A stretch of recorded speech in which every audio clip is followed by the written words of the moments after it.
எல்லாருக்கும் எல்லாருக்கும் பிடிக்கும். The Chennai Silks in தரமான ஆடி பெருமை மிக ஆடி. இதோ இதோ என் நெஞ்சிலே ஒரே பாடல், அதோ அதோ என் பாட்டிலே ஒரே ராகம். சாரோட மாதிரி மிகப்பெரிய ஒரு பாதிப்பு நிச்சயமா திடீர்னு ஒரு கார்டியாக் அரெஸ்ட். அவரை பத்தி பேசினா எனக்கு கொஞ்சம் எமோஷன் ஆகும். எனக்கு அது எமோஷன் ஆகிறதுக்கு வேண்டாம். ஏன்னா அவருக்கு வந்து அழுதா பிடிக்காது. அவருடைய ஃபிசிக்கல் ப்ரெசன்ஸ் இல்லைங்கிற ஒன்றை தவிர மற்ற எல்லாமே மேட் செட்டில்டு வெல். அந்த எந்த ஒரு சின்ன ஒரு ஜர்க்கு சொல்லுவாங்களே, அது கூட எங்களுக்கு அது கொடுக்கல. ஆனால் எனக்கு நீ ஒரு ப்ராமிஸ் பண்ணணும். என்னப்பா ப்ராமிஸ் பண்ணணும்? நீ வந்து அவரை எதிர்த்து பேசக்கூடாது. பௌர்ணமி பார்த்து இந்த அமாவாசை சொன்னா ஆமாம் அமாவாசை சொல்லி கற்றுக்கோ. ஏன்னு சொன்னால் அவர் இல்லாமல் நாங்கள் இவ்வளோ தூரம் இந்த 11 வருஷம் எங்கள் லைஃப் கடந்தெல்லாம் நாங்கள் வந்திருக்க முடியாது. அவருடைய ஏதோ ஷூட்டிங் போயிருக்காரு, எங்கேயோ இதுக்கு போயிருக்காரு, ஒர்க்குக்கு போயிருக்காரு அப்படின்னு நினச்சிட்டு டெய்லி பேசிகிட்டே தான் இருக்கேன். ஜெயலலிதா உட்காந்துருக்காங்க, பார்த்தியா எவ்வளோ அழகாக இருக்காங்க அப்படிம்பாங்க. உனக்கு அது மாதிரி மூக்கு வேணும்னா என்ன, அவங்க ஒரு ஸ்பெஷல் ட்ரீட்மெண்ட்லாம் பண்ணியிருக்காங்க அப்படின்னாங்க. இவங்க என்கிட்ட கார் எப்படி கேட்டுக்கு வெளியே போகிறது அப்படிங்கிற முடிவில் ஓடி இருக்கேன். டிரைவர் கிட்ட ஸ்டாப் பண்ண வண்டி இருக்குதுன்னு இறங்கிட்டாங்க. அங்கே என்னமோ பதறிட்டா, என்ன கண்ணா எதுக்கு இப்படி ஓடி வரேன்னு. இல்லைம்மா நாளைக்கு காலையில் வரும்போது மறக்காமல் அந்த கிளிப்பை எடுத்துகிட்டு வந்துருங்கன்னா விழுந்து விழுந்து ஏறாத எலக்ட்ரிக் ட்ரெயின் இல்லை, ஓடாத ஸ்ட்ரீட் இல்லை, எல்லாம் ஓடி ஓடி எல்லா இடத்துலையும் ஓடி கடைசியில் ஏவிஎம் ஸ்டுடியோவில் தான் வந்து ஆக்சிடென்ட் ஆகி. டச்சில் இருக்கீங்க? யாரோட உங்கள் ஃப்ரெண்ட்ஸ் இருக்காங்களா யாராவது உங்களுக்கு? இன்னும் ரொம்ப கான்டாக்டில் இல்லை. உண்மை அதுதான். ராஜ்கிரண் அண்ணா வந்து ஸ்ரீதர் சாருக்கு ரொம்ப க்ளோஸ், எங்களுக்கு ரொம்ப ஃபேமிலி ஃப்ரெண்ட். ஊர்வசி என்னோட சைல்ட்ஹுட் ஃப்ரெண்ட்ஸ். ஆஃப்டர் 35 years நான் போன ஒரே ப்ரீமியர். எங்கேயுமே போனது கிடையாது. சாரோட மாதிரி மிகப்பெரிய ஒரு பாதிப்பு நிச்சயமா எந்த ட்ரெயினுமே ஒரு ஸ்டேஷன் ஒரு ஜங்ஷன் இருக்குது இல்லையா லைஃப்பில். For every journey there is இது கொஞ்சம் ஸ்டேஷன் சீக்கிரம் வந்துடுச்சு, அவ்வளோதான். அது வந்து it was 25th wedding anniversary எங்களுக்கு. அப்போ தான் இன்னொரு 2 months இருந்தது. திடீர்னு ஒரு கார்டியாக் அரெஸ்ட். அது ஆச்சு. என்ன பண்ணுறது சொல்லுங்கள், ஒன்றும் பண்ண முடியாது. மோர் தென் 11 years போது நிறைய கடந்து வருது சாதாரண விஷயம் கிடையாது. டெய்லியும் இருந்துகிட்டே இருக்கும். என்னன்னா அவர் ரொம்ப ட்ரெயின் பண்ணியிருந்தார் எங்களை எல்லாரையும். மைண்ட் மென்டலாக ஒரு ஃபிசிக்கலாக எப்படி நம்ம இருக்கணும், அதே மாதிரி எல்லாமே அவருடைய ஃபிசிக்கல் ப்ரெசன்ஸ் இல்லைங்கிற ஒன்றை தவிர மற்ற எல்லாமே மேட் செட்டில்டு வெல். அந்த எந்த ஒரு சின்ன ஒரு ஜர்க்கு சொல்லுவாங்களே, அது கூட எங்களுக்கு அது கொடுக்கல. அவரை பற்றி பேசினா எனக்கு கொஞ்சம் எமோஷன் ஆகும். எனக்கு அது எமோஷன் ஆகிறதுக்கு வேண்டாம். ஏன்னா அவருக்கு வந்து அழுதா பிடிக்காது. அவர் வந்து ரொம்ப ஸ்ட்ராங்காக பிலீவ் பண்ணுறது அதில் வந்து you should not give up எப்போவுமே அப்படின்னு. So he never allows me to cry and he has taken a promise you should not cry at any cost. கண்ணில் தண்ணி மட்டும் வரக்கூடாது அவருக்கு. அதனால நான் வந்து I keep my self very tight. So அதனால அந்த சப்ஜெக்ட் கிட்டே போக மாட்டேன்னா என்னோட ஃபீலிங் வந்து ஹீ இஸ் ஹியர். எனக்கு ப்ராக்டிக்கலி ஐ நோ தட் அவர் இல்லாமல் நாங்கள் இவ்வளோ தூரம் இந்த 11 வருஷம் எங்கள் லைஃப் கடந்தெல்லாம் நாங்கள் வந்திருக்க முடியாது. அவருடைய ஃபிசிக்கலாக கண்ணில் பார்க்கணும். ஏதோ ஷூட்டிங் போயிருக்காரு, எங்கேயோ இதுக்கு போயிருக்காரு, ஒர்க்குக்கு போயிருக்காரு அப்படின்னு நினச்சிட்டு டெய்லி பேசிகிட்டே தான் இருக்கேன். யூஸ்வலாக எல்லாருக்குமே வந்து அம்மா தானே அட்வைஸ் பண்ணுவாங்க, கல்யாணமாகி போகிறேம்மா அந்த வீட்டில் நீ இப்படி இருக்கணும் அப்படி இருக்கணும், நல்ல பேர் வாங்கி கொடுக்கணும். அதெல்லாம் எங்கள் அம்மா அதெல்லாம் சொல்லலை. ஏன்னா எங்கள் அம்மாவுக்கு அவ்வளவெல்லாம் வந்து ரொம்ப இன்னசென்ட் எங்கள் அம்மா. ஆமாம். ஆனால் வந்து அப்பாவும் வந்து கூப்பிட்டு சொன்னார், அம்மா நான் வந்து உன்னை ரொம்ப அப்பா உன்னை எப்படி பார்த்துக்குவேனோ அந்த மாதிரி ஒரு பர்சனுக்கு தான் நான் உன்னை கல்யாணம் பண்ணி கொடுக்குறேன். ஆனால் எனக்கு நீ ஒரு ப்ராமிஸ் பண்ணணும். என்னப்பா ப்ராமிஸ் பண்ணணும்? நீ வந்து அவரை எதிர்த்து பேசக்கூடாது. எனக்கு அவர் கற்றுக் கொடுத்தது. எத்தனை அப்பா அந்த மாதிரி இருப்பாங்க தெரியாது. நீ எதிர்த்து பேசக்கூடாது. ஃபஸ்ட்டு பொறுமையாக இருக்கணும். அவர் என்ன சொன்னாலும் நீ அதை வந்து அக்செப்ட் பண்ணிக்கணும். அது வந்து பௌர்ணமி பார்த்து இந்த அமாவாசை சொன்னால் ஆமாம் அமாவாசை சொல்லி கற்றுக்கோ. அதே மாதிரி வந்து அவர் வந்து பென் எடுத்தா நீ பேப்பர் எடுக்கணும். அவர் வந்து கொளிர் எடுத்தா நீ பாண்ட் எடுக்கணும். இதெல்லாம் எனக்கு லாங்குவேஜ். ஏன்னு சொன்னால் ஒரு கருத்தொருமித்த தம்பதிகளால் தான் லைஃப் நல்லாயிருக்கும். அப்போ தான் அடுத்த ஜெனரேஷன்ஸ் நல்லாயிருக்கும். இந்த அண்டர்ஸ்டாண்டிங்கிறது விட்டு விட்டு கொடுக்கறது. இட் இஸ் நாட் நீ பெருசா நான் பெருசாங்கிறது கிடையாது, ஆணா பெண்ணாங்கிறது கிடையாது. இது வந்து புரிதல், அண்டர்ஸ்டாண்டிங். யூ ஹாவ் டு அந்த அண்டர்ஸ்டாண்டிங், அந்த விட்டு கொடுக்குற பழக்கம் இருந்ததுன்னா தான் உனக்கு வந்து லைஃப் நல்லாயிருக்கும் அப்படின்னா. ஸோ அதை ஐ டுக் இட். என்ன அப்பா சொல்கிறத கேட்டே வளர்ந்தாச்சு இல்லை, அதனால் அதுவும் நான் எடுத்துக்கிட்டேன். ஆனால் எனக்கு அந்த அளவுக்குலாம் அவர் ஒன்றும் சிரமமே வைக்கல. அவர் he guided me so very well அப்பா. So it went on like that. ரொம்ப ஆன்மீகத்தில் ரொம்ப ஈடுபாடு ஜாஸ்தி இல்லையா ஸ்ரீதர் சார்? ஆமாம், ஆன்மீகத்தில் மட்டும்தான் ஈடுபாடு. அவருக்கு ஆன்மீகம் தான், அவருக்கு என்ன சொல்கிறது, ஆன்மீகம்ங்கிறதுக்கு அவர் கொடுக்குற ஒரு விளக்கம் என்னென்னா, பஞ்சபூதம் எல்லாமே மனுஷனை படைக்கிறதுக்கு முன்னாலே கடவுள் எல்லாத்தையும் படைச்சிட்டாரு, மனுஷனுக்கு தேவையான எல்லாத்தையும் படைச்சிட்டாரு. அப்போ ஸோ இங்கே வந்து இட் இஸ் ஒன்லி நம்ம ஏற்கனவே இருக்கிற ஒன்று கண்டுபிடிக்கிறது தானே தவிர நம்ம வந்து புதுசாக ஒன்றும் கிரியேட் பண்ணல. So something has been already created. அந்த கிரியேஷனுக்குள்ளே நம்ம இருக்கோம் அப்படின்னும் பொழுது அதை புரிஞ்சுக்கிட்டு அந்த இயற்கையோடு இணைந்து வாழ பழகிக்கிறது தான் ஆன்மீகம் அப்படிங்கிறது. ஆன்மீகம்னு தனியாக ஒன்றும் இல்லை, ஏதோ ஒன்று பெருசாக ஒன்று இருக்குது, ஏதோ ஒன்று சிருஷ்டி பண்ணியிருக்கு, எல்லாமே அவைலபிளாக இருக்குது அப்படிங்கிறது புரிஞ்சுக்கிட்டு அதுக்கு ஒரு நன்றியோடு நம்ம ஒரு நல்ல வாழ்க்கையை, சிறந்த வாழ்க்கையை வாழ்ந்தோம்னா அந்த வாழ்க்கையை தான் ஆன்மீகம். இதை தாண்டி எதுவும் கிடையாது. ஏன்னா ஆன்மீகத்துக்குள்ளே தான் வாழ்க்கைக்குள்ளே ஃபேமிலி எல்லாமே. இட் இஸ் அது ஒரு பெரிய ஷெல், அதுக்குள்ளே தான் எல்லாமே தவிர இதுலேருந்து தனியாக எதுவும் இருக்கிற மாதிரி தெரியும் எதுவும் கிடையாது. சூப்பர். இப்போ சார் ஸ்ரீதர் சார் வந்து அவருக்கு அப்புறம் சீரியல்ஸ் பண்ணிட்டு இருந்தாங்க, அவங்க தனியாக நிறைய இந்த மாதிரி. ஆமாம் ஆமாம், நீ பேரலி வந்து பிஸ்னஸ் வந்து ஸ்டார்ட் பண்ணி. ஆமாம், ஆக்சுவலி அதுக்கு முன்னாலே அவர் நிறைய டாக்குமெண்ட்ரிஸ், டிவி சீரியல்ஸ் ப்ரொடியூசிங் அதெல்லாம் பண்ணி ஸ்கிரிப்ட் அவர் எல்லாமே. அவர் வந்து வாஸ்து நல்லா பார்ப்பார். He was a vastu consultant, நிறைய இதுக்கு பண்ணுவார். அப்புறம் நியூமராலஜிஸ்ட், அஸ்ட்ராலஜிஸ்ட், எல்லாமே அவர் இந்த இது சம்மந்தப்பட்ட எல்லாமே ஆல் இன் ஆல் எல்லாமே. He was a package of complete things. So அப்போ வந்து after marriage we started one firm together. அதுக்கு மாஸ்டர்ஸ்னு ஃபஸ்ட்டு பேர் வச்சுருந்தோம். It was builders and promoters, joint ventures மாதிரி அப்படி நிறைய பண்ணிகிட்டு இருந்தோம். அப்படி நாங்கள் ஆஃப்டர் மேரேஜ் அதுதான் ஸ்டார்ட் பண்ணிவிட்டு அந்த தட் வென்ட் ஆன் வெல். அதுக்கப்புறமா now it is in the name of infinity ஃபவுண்டேஷன்ஸுங்கிற பேரில் நம்ம அதை தொடர்ந்து இன்றைக்கும் ஆச்சு. 35 இயர்ஸ் ஆயிடுச்சு. 1990 வி ஸ்டார்டட். எனக்கு 89 மேரேஜ் ஆச்சு. 90 we started doing that. Child artist நிறைய ஹீரோஸோட ஒர்க் பண்ண மாதிரி ஹீரோயின்ஸோட எல்லாரோடய ஒர்க் பண்ணியிருக்கீங்க. நிறைய பேர் மென்ஷன் பண்ணிருக்கீங்க. ஜெயலலிதா அம்மாவோடவே நீங்கள் பண்ணியிருக்கீங்க. கண்டிப்பாக எல்லாரோடையும் ஒர்க் பண்ணியிருக்கேன். கே ரோஜி அம்மாவோட, ஜெயந்திமா, சௌகாரம்மா, சரோஜா தேவிமா, ராகினிமா, பத்மினிமா கூட ஒர்க் பண்ணுற மட்டும் அந்த ஒரு ஆப்பர்ச்சுனிட்டி கிடைக்கல. மற்றபடி விஜயகுமாரிம்மா எல்லாருக்கும் டாக்டராக நடிச்சிருக்கேன். அதுக்கப்புறம் சுஜாதாம்மா, சுமித்ராம்மா, எல்லாரோடையும் ஆல்மோஸ்ட். பிரமிளா, சாவித்ரி அம்மா அது ஒன்று மிஸ் ஆச்சு. அது 2 பேரோட மட்டும் பண்ணலை. மற்றபடி எல்லாரோடையும் பண்ணியிருக்கேன். அதில் வந்து ஸ்பெசிஃபிக்காக நம்ம எக்ஸிஎம் ஜெயலலிதா அம்மா அவங்களோட நீதி படம் பண்ணியிருக்கேன். அதுக்கப்புறம் அன்பை தேடி அது ஒரு மெயின் ரோல் அவங்களோட ஃபுல்லாக பண்ணியிருக்கேன். இதுக்கு நடுவில் ஒரு படம் எம்ஜிஆர் அங்கிள், ஜெயந்திமா, ஜெயலலிதாம்மா அவங்க 3 பேரும் நடிச்சு. ஆனால் அந்த படம் அன்ஃபார்ச்சுனேட்டிவ் அது வரலை, அது கம்ப்ளீட் பண்ணலை. அந்த படம் தங்க மாளிகைன்னு பேர். ஸோ அந்த தங்க மாளிகை ஷூட்டிங் வந்து விஜயா ஸ்டுடியோவில் நடந்துட்டு இருக்கு. அப்போது விஜயா ஸ்டுடியோவில் எனக்கு என்னென்னா, அவங்க ஜெயந்திம்மா சும்மா இருக்க மாட்டாங்க. அவங்க என்ன பண்ணுவாங்க, எப்போ பார்த்தாலும் என்னை ஏதாவது ரொம்ப எடுத்துட்டு. அப்போ ஒரு நாள் பார்த்தியா அவங்க பாரு எவ்வளோ அழகாக இருக்காங்க, பார்த்தியா அவங்க செட்டில் ஜெயலலிதாம்மா உட்காந்துருக்காங்க, பார்த்தியா எவ்வளோ அழகாக இருக்காங்க அப்படிம்பாங்க. ஆமாம் ரொம்ப அழகாக இருக்காங்க. உனக்கு பிடிக்குமா? பிடிக்கும். என்ன பிடிக்கும்? எனக்கு அப்போ குழந்தையில எனக்கு அவங்க மூக்கு ரொம்ப பிடிக்கும் அப்படின்னு சொன்னேன். அவங்க மூக்கு எனக்கு ரொம்ப பிடிக்கும்.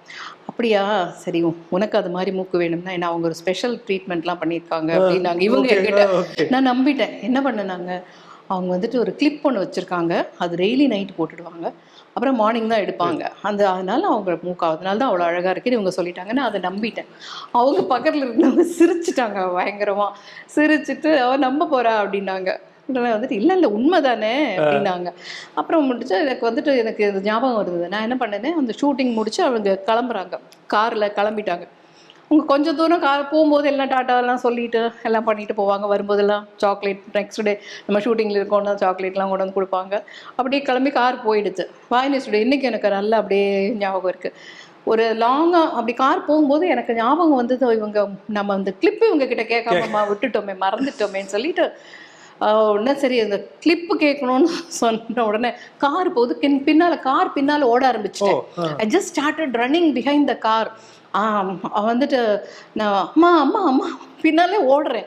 அவங்க வந்துட்டு அந்த ரியர் வியூ மிரர்ல வந்து ரொம்ப தூரம் ஓடி இருக்கேன், கிட்டத்தட்ட ஒரு ஃபர்லாங் ஓடி இருப்பேன்னு நினைக்கிறேன்.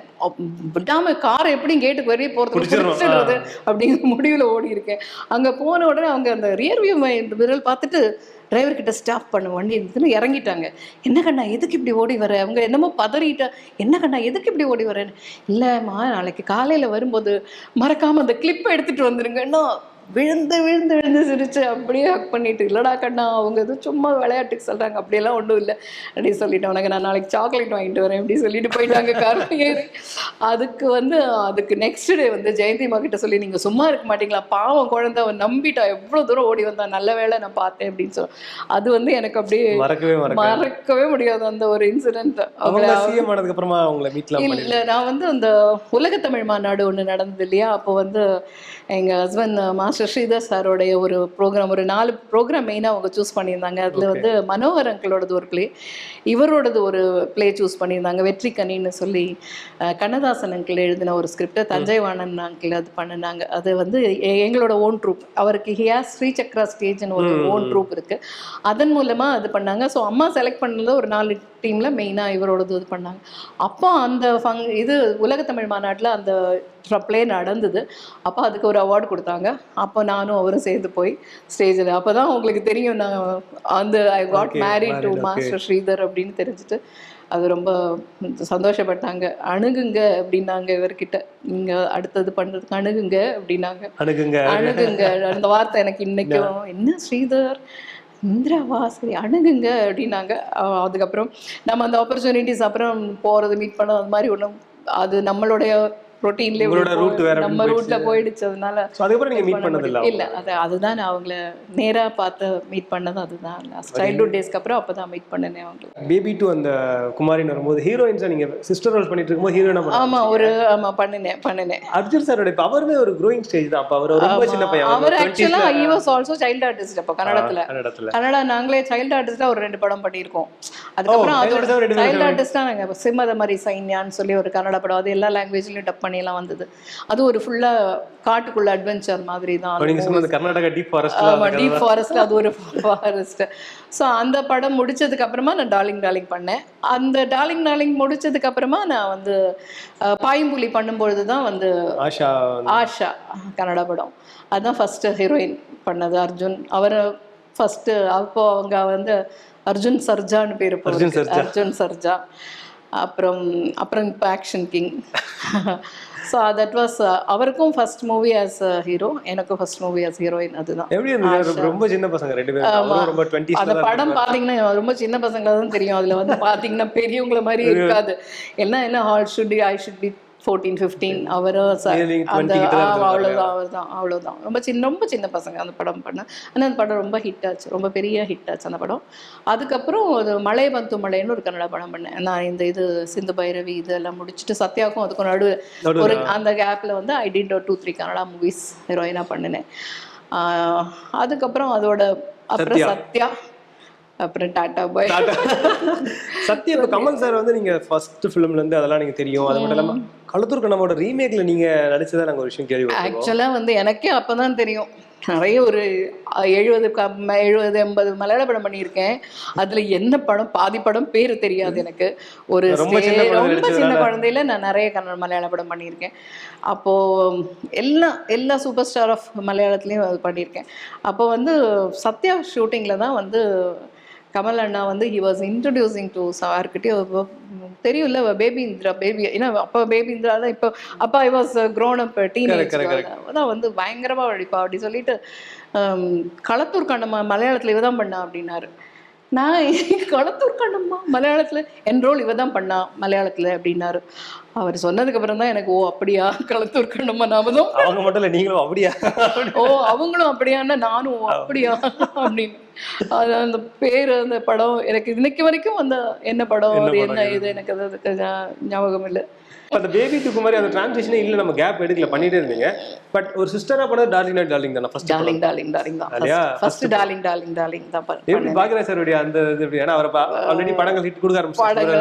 ஆமா ஏன்னா அந்த கேப்ல வந்து நான் மழலை பட்டாளத்துக்கு அந்த சமயம் மழையில பட்டாளம் பண்ணேன். மழலை பட்டாளத்துக்கு அப்புறம் நிறைய கன்னட படம் பண்ணிட்டு இருந்தேன். கன்னட படங்கள் பண்ணிட்டே இருக்கும்பொழுது டார்லிங் அப்படியே அந்த கேப்பே இல்லாமல் டார்லிங் டார்லிங் டார்லிங் டார்லிங் பண்ணி முடிச்சதும் மறுபடியும் கன்னடா படம், மறுபடியும் அதுக்குள்ள வந்து பாயம்புலி. அப்பதான் இது எப்படி இந்த ஆப்பர்ச்சுனிட்டி கன்னடா படம் இட் ஹேப்பன்ட். அது எப்படி நடந்ததுலாம் தெரியல. பிரவீன் அக்கா எனக்கு நல்லா க்ளோஸா தெரியும், அப்பாவுக்கு எங்க ஃபேமிலிக்கு நல்லா தெரியும். பிரவீன் அக்கா அவங்க என்ன குழந்தையில இருந்து பார்த்துட்டு இருக்காங்க. ஸோ அந்த இது வந்த போது ஷி வாஸ் சஜஸ்டிங் மீ இந்த மாதிரி இந்திரா பண்ணா நல்லா இருக்கும் அப்படின்னு சொல்லிட்டு. ஸோ ஒரு நாள் பார்த்தோம், பாக்யராஜ் அண்ணாவை போய் பார்த்தோம். அந்த டிஸ்கஷன்ல இருந்தாங்க, போய் பார்த்துட்டு அதுக்கப்புறமா தென் உடனே ஃபிக்ஸ் பண்ணிட்டாங்க, அடுத்து உடனே ஷூட் போய். அந்த படத்துல இப்ப பாண்டியராஜன் சார் இருப்பாரு, லிவிங்ஸ்டன் சார், இவங்க நடிச்சது சொல்லிருப்பாங்க எல்லாரும். ஏடி அந்த படத்துல ஜிஎம் சார் எல்லாரும், ஜிஎம் குமார் சார் எல்லாரும், பாண்டியராஜன் சார், அப்புறம் லிவிங்ஸ்டன் சார் எல்லாருமே அது இதுதான். That was the first time when I acted darling darling. Bhagyaraj அண்ணா வந்து அது அந்த ஸ்பாட்ல தான் எழுதுவார். நம்ம அது வரைக்கும் தெரியாது என்ன டைலாக் என்ன வரப்போகுதுன்னு தெரியாது, ஒண்ணுமே தெரியாது. ரெடி பார்க்கலாமா அப்படின்னு பொழுது தான் டைலாக் கொடுப்பாரு. அந்த டைலாக் பேசிட்டே இருக்கும் பொழுது வந்து அந்த ஸ்பாட்டில் வந்து இது பண்ணுவோம். நமக்கு இந்த ஜேர்னி வந்து அதுக்கு ஹெல்ப் பண்ணுச்சு. ஸோ சட்டுன்னு அதை வாங்கி உடனே சொல்லிடுவேன். அதனால டார்லிங் டார்லிங்கில் ரொம்ப நல்லா ஸ்மூத்தாக நல்லா போச்சு அந்த படம், ரொம்ப நல்லா இருந்தது. அதில் என்ன பண்ணுவாங்கன்னா ஒரு பெரிய டைலாக், ஒரு சன் செட் ஆகிட்டே இருக்குது. சன் செட்டுக்கு முன்னால் அந்த ஷாட் முடிக்கணும். அது முடிச்சுட்டா அப்புறம் அடுத்த நாள் எல்லாம் பேக் பண்ணி கிளம்புறோம்னு நினைக்கிறேன். ஸோ சன் செட் ஆகும்பொழுது என்ன பண்ணாரு, அதுக்குள்ளே அந்த டைலாக் அது அசோக்குமார் எனக்கு சொல்கிறார், சன் செட் ஆகுது சீக்கிரம். அந்த டைலாக் அப்போ தான் சொல்கிறாரு. அந்த சீனே அப்போ தான் அழகாக க்ரியேட் பண்ணும். அது ஒரு பயங்கர டேலண்ட் இல்லை, அது எல்லாருக்குமே அப்படி இது பண்ண முடியாது. அந்த நேரம் அந்த சீன் அப்படி க்ரியேட் பண்ணி அவர் அப்போ நினைக்கிறது தான் அது ஒரு சீன். அது வந்து கடவுள் கொடுத்த வரம் அவருக்கு. அந்த டக்குன்னு சொல்லுவார், அந்த டைலாக் சொல்லும்போது ரிசீவ் பண்ண சொல்லணும். அந்த ஷாட் முடியறதுக்குள்ள ஒரு நிமிஷம் எந்திரா இந்த இடத்துல இந்த டைலாக் இப்படி மாற்றி சொல்லு அப்படின்னு சொல்லிட்டு பிட்வீன் ஷார்ட்ல கட் பண்ணிட்டு இந்த இடத்துல இருந்து மறுபடியும் டேக் ஒன் மோர் அப்படின்ட்டாரு. அவ்வளவுதான். அது நான் திருப்பி சொல்றேன்னு கூட அவர் கவனிக்கல. திருப்பி கட் பண்ணிட்டு உடனே இதை இந்த இடத்துல இதை இப்படி சேர்த்துக்கோ அப்படின்னு சொல்லிட்டு மாற்றி சொன்னார். பேசிட்டேன். அதனால வந்தது அந்த சீன் எல்லாம். அப்ப எனக்கு என்ன ஞாபகம் வந்துன்னா, KS கோபாலகிருஷ்ணன் அங்கிள் படம் நான் நிறைய பண்ணியிருக்கேன் சைல்ட்ஹுட். இதே தான் அவர் பண்ணுவார். அவருக்கு திடீர்னு அப்படி நில் அப்படிம்பாரு. கிளாப் வச்சதுக்கு அப்புறமா சுவாதி நட்சத்திரம்னு படம், அதுல நான் கண் தெரியாது பானுமதி அம்மா கூட பண்ணியிருப்பேன். அந்த இதுல சுவாதி நட்சத்திரத்துல கண் தெரியாது, திடீர்னு கண்ணு வரும், திடீர்னு கண் போயிடும், அப்படி ஒரு கேரக்டர். ஸோ ஷார்ட்ல கிளாப் அடிக்கிறதுக்கு முன்னால வந்து ஒரு நிமிஷம் நில்லு பாப்பா இந்த டைலாக் இப்படி மாற்றி சொல்லு டேக் அப்படின்னுடுவார். மாற்றி சொல்லியிருக்கேன், ஒரு டேக் ஓகே பண்ணியிருக்காங்க. ஸோ அது வந்து அந்த ஒரு எக்ஸ்பீரியன்ஸ் நமக்கு டார்லிங்கில் கை கொடுத்தது. அதே மாதிரி தான் அவர் பண்ணுவார். ஸோ AC திருலோகச்சந்தர் அங்கிள், பா நீலகண்டன் அங்கிள், எல்லா ஜாம்பவான் director K Vijayan uncle, TR Ramanna uncle, எல்லா டைரக்டர் யாரெல்லாம் தமிழ் இண்டஸ்ட்ரியில் டாப் டைரக்டர்ஸ், அவங்க அது ஒரு பெரிய பாக்கியம். அந்த ஒரு வரம் கிடைச்சி, கடவுள் கொடுத்த ஒரு பெரிய வரம். கேபி சார் அப்படிதான் வந்து அவர் வரும்போது இப்போ அவர் இப்போ 3 முடிச்சு அவரோட படங்கள் பண்ணியிருக்கீங்களா? ஆமாம், 3 முடிச்சு.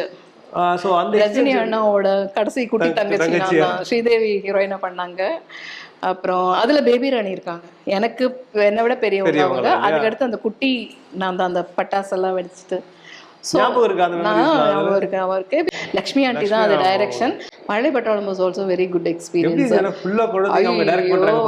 அதெல்லாம் வந்து அது வந்து ஷூட்டிங்கே இல்லை, அது வீடே தான். அது வந்து விளையாட்டு தான். எங்களை எல்லாம் ஒருத்தங்களாம் பிடிச்சி இழுத்துட்டு வந்து ஒரு ஷாட் எடுக்கிறதுக்குள்ள லக்ஷ்மி ஆண்டி படாத ஷூட்டிங் ஸ்பாட்ல உங்களுக்கு அத்தனை குழந்தைங்கன்னா உங்களுக்கு மற்ற படங்கள் அவ்வளவு சைல்ஸ் அது நல்லா இருந்தது. அது ஒரு ஜேர்னி நல்லா இருந்துச்சு.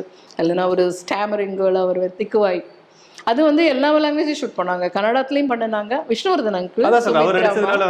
ஸோ கன்னடமும் பண்ணினேன், தமிழும் பண்ணினேன். 2 லாங்குவேஜுமே நானே தான் பேசியிருக்கேன், 2 லாங்குவேஜுமே நானே தான் திக்கி இருக்கேன். ஸோ தட் வாஸ் வளர்ந்துட்டேன். அதான் சொல்லுறேன், யூஸ்வலாக எல்லா ஆர்டிஸ்ட்டுக்குமே சைல்டு ஆர்டிஸ்ட்டுக்கும் ஒரு சின்ன கேப் இருக்கும் இல்லையா, அந்த கேப் எனக்கு இருந்தது கிடையாது.